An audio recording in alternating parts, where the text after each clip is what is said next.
কবিরের ভাই দুঃখজনক বিষয় হচ্ছে 4 তারিখ ভাই একদিনের জন্য আমাদের স্বাধীনতাটা দিতে যেতে পারে 4 তারিখ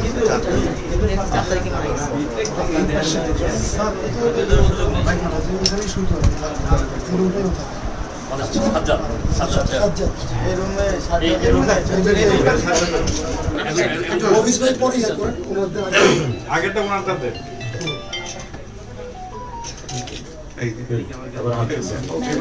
কবির ভাইয়ের আম্মা ও কবির ভাইয়ের ওয়াইফ দুজন বাচ্চা থাকে। বকুল ভাই সামনে তাকান, বকুল ভাই আমার দিকে তাকান, আমার ক্যামেরার দিকে তাকান। আমরা বিএনপি পরিবার থেকে এসেছি। আমাদের নেতা বিএনপির ভারপ্রাপ্ত চেয়ারম্যান তারেক রহমান নাম শুনেছেন? উনি আপনাদেরকে সামান্য সহযোগিতা করেছেন। সবসময় উনি থাকবেন আপনাদের পাশে, এই কথাটা বলেছেন। মহিউদ্দিনের ঠিক আছে। আহত পরিবার রাফি, ছোট ছেলেটা রাফি আহত হয়েছে জানেন, পিঠ দিয়ে গুলি ঢুকে একবার বুক দিয়ে বেরিয়েছে। কি মর্মান্তিক। তাকে একটু আমাদের ভারপ্রাপ্ত চেয়ারম্যানের পক্ষ থেকে সামান্য একটু সহযোগিতা করা হচ্ছে। ওই একটাও তো স্টেটমেন্ট করেননি, একটা তো বিবৃতি দেননি। আজকে যখন সরকার এবং সব মানুষ বুঝতে পারছে যে কোনো একটা ষড়যন্ত্র চক্রান্তের খেলা চলছে, কোনো কিছু একটি পরিকল্পিতভাবে ঘটিয়ে বাংলাদেশকে অস্থিতিশীল করার চেষ্টা চলছে। নগদের সর্বোচ্চ বার 167 টাকা রিচার্জে পাবেন 1 লাখ টাকা পুরস্কার। আরও আছে প্রতি সপ্তাহে পুরস্কার ও ক্যাশব্যাক। এটা তো একবারই মানে সূর্যের আলোর মতো একবার পরিষ্কার যে এই সংকটটা কৃত্রিমভাবে তৈরি করা হচ্ছে, অত্যন্ত পরিকল্পিতভাবে তৈরি করা হচ্ছে। হঠাৎ বিভাগীয় শহরগুলোতে নেমে পড়ছেন, দাবি দিচ্ছেন। ওই শেখ হাসিনার সবাই দাবি দেননি কেন? যদি কোনো দাবি থাকে, আমরা বাংলাদেশে হিন্দু, মুসলমান, বৌদ্ধ, খ্রিস্টান পাশাপাশি শান্তিতে এবং সহাবস্থানে দীর্ঘদিন বাস করেছে। আজকে কেন পরিকল্পিতভাবে বলা হচ্ছে যে এখানে হিন্দু সম্প্রদায় নিরাপদ নয়? বাংলাদেশের হিন্দু সম্প্রদায়ের বিরাট অংশ এর মধ্যে নেই। তারাও বুঝতে পারছে যে কোনো ষড়যন্ত্র চক্রান্ত চলছে, কিন্তু তারা নেমে একজন আইনজীবীকে পর্যন্ত হত্যা করার ধৃষ্টতা দেখাচ্ছেন।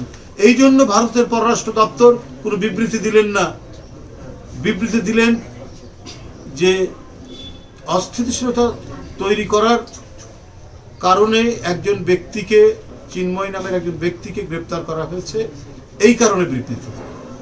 সে তো বাংলাদেশের নাগরিক, তার প্রতি যদি সরকার অন্যায় করে তাহলে বাংলাদেশের সরকার এবং তাদের লোকজন তারা সেখানে দাবি তুলবে, তাদের দাবি এখান থেকে হবে। কেন বাইরের একটি দেশ থেকে এই ধরনের প্রতিবাদ আসছে? এগুলো তো সব রহস্যজনক বিষয়। কারণ বাংলাদেশের স্বাধীন সার্বভৌম দেশ হিসাবে তারা বোধহয় বিশ্বাস করতে চায় না। তারা মনে করে দিল্লির সাউথ ব্লক থেকে যেভাবে নির্দেশ দেওয়া হবে বাংলাদেশ সেভাবে চলবে। এটা 18 কোটি মানুষের দেশ, এইখানে চালানো যাবে না। আর 30 লক্ষ মানুষের প্রাণের বিনিময়ে অর্জিত এই দেশ, যারা অকাতরে নিজের স্বাধীনতা, অকাতরে নিজের গণতন্ত্রের জন্য যারা জীবন দিতে পারে, শিশু বাচ্চারা যখন জীবন দিতে পারে, তো সেই দেশকে কিন্তু কাবু করে রাখা যায় না। সেই দেশকে কখনোই গলায় ফাঁস দিয়ে, জোর করে গলায় দড়ি দিয়ে কোনো কাজ করতে বাধ্য করা যায় না। এটা যেন পার্শ্ববর্তী দেশের যারা পলিসি মেকার তারা যেন ভুলে না যায়।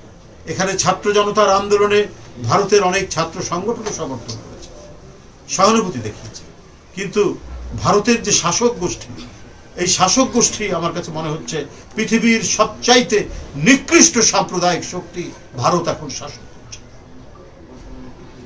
এবং এই কারণেই তারা একচোখা নীতি অবলম্বন করে বাংলাদেশকে তারা দেখছে।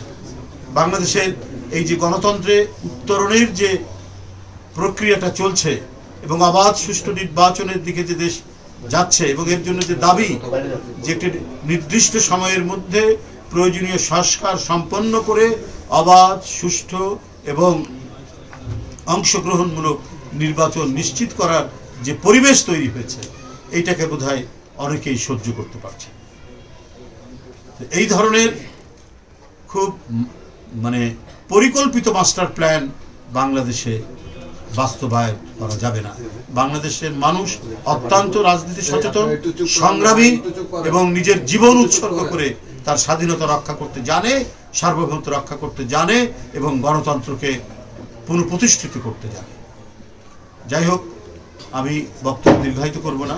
আমরা বিএনপি পরিবার, আমাদের নেতা, গণমানুষের নেতা, বিএনপির ভারপ্রাপ্ত চেয়ারম্যান জনাব তারেক রহমান এটি প্রতিষ্ঠিত করেছেন, যাতে গত আন্দোলনে যারা নিহত হয়েছেন, যারা শহীদ হয়েছেন, যারা গুরুতর আহত হয়েছেন, তাদের পরিবারের পাশে থাকে।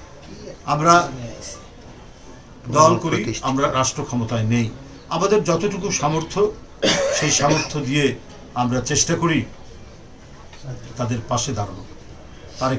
বিএনপির ভারপ্রাপ্ত চেয়ারম্যান তারেক রহমানের পক্ষ থেকে এবং তার সহযোগিতায় আপনাদের কাছে আসে এই বিএনপি পরিবার, শফিকুর রহমান রুম্মন এবং আমাদের মিথুন সদস্য সচিব, তাদের নেতৃত্বে ঢাকা সহ সারা বাংলাদেশে ব্যাপকভাবে অধিকাংশ মানুষের কাছে যাওয়ার চেষ্টা করব। এবং আজকে এখানে যাদের কাছে, যে পরিবারগুলোর কাছে এসেছি, বিশেষ করে মহিউদ্দিন, সাজ্জাদ, কবির, এদের পরিবারের কাছে শুধু এইটুকু বলতে চাই যে জনাব তারেক রহমানের পক্ষ থেকে, বিএনপির পক্ষ থেকে আমরা বিএনপি পরিবার যেভাবে আপনাদের পাশে দাঁড়িয়েছে, ঠিক তেমনিভাবে আপনারা যে কোনো সমস্যায়, অসুবিধায়, আপনার যে কোনো প্রয়োজনে বিএনপি পরিবারের যারা কর্মকর্তা আছেন, যেখানে মিথুন আছে আমাদের আহ্বায়ক, তিনি একটু প্রয়োজনীয় কাজে দেশের বাইরে গেছেন, তার কাছে, এখানে আরেকজন আছেন আমাদের উপদেষ্টা ইঞ্জিনিয়ার আশরাফ, তাদের কাছে আপনারা অবহিত করবেন, তাদেরকে জানাবেন, তারা অবশ্যই দ্রুততার সাথে আপনাদের পাশে এসে দাঁড়াবে। এই মানে শেখ হাসিনার নির্মমতার শিকার পরিবারের কাছাকাছি তারা থাকবে, তাদের পাশে থাকবে। আমি এইটুকু বলেই আমার বক্তব্য শেষ করছি।